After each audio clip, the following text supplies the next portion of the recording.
Magandang umaga, ito si Neil Mercado para sa Inquirer.net. Nagsimula na magmarcha yung ilang mga grupo mula dito sa may harapan ng Philippine General Hospital dito sa area ng University of the Philippines, Manila.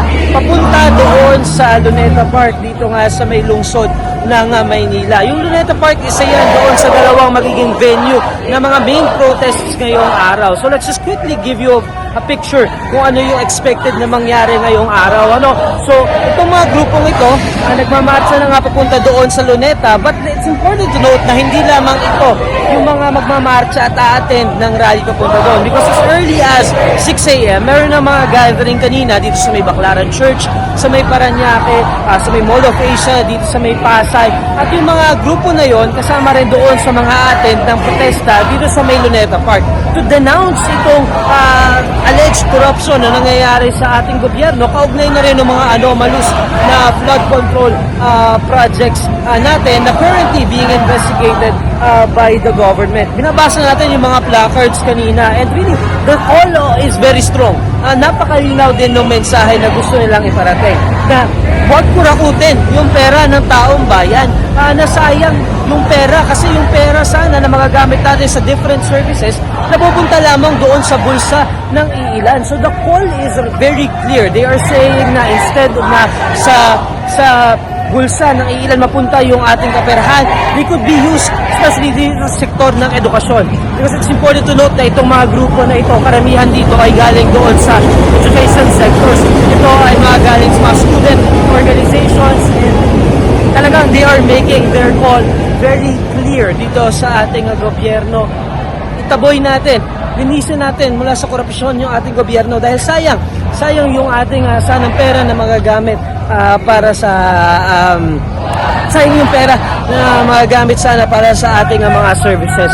So again, papunta na tayo ngayon dito sa may Luneta area. Nandito na tayo ngayon as we speak sa Padre Faura Street here in Manila, and now another rally na mangyayari ngayong hapon naman ay doon naman sa may EDSA People Power Revolution, which is quite ironic because we are also remembering the 53rd anniversary of the declaration of martial law here in the country. So doon magkakaroon another rally ng around 2 p.m. So ang programa magiging 9 a.m. magkakaroon ng main program dito sa may Luneta. Around 12:30 matatapos yon. Yung ilan sa mga atin mula sa Luneta magmamarcha papunta doon naman sa may EDSA People Power Revolution, kung saan gaganapin yung isa pang rally ngayong hapon na naman, yung tinatawag naman na trillion peso march. I think it's also quite interesting, no, na parang dito sa Taft Avenue right now ginaganap itong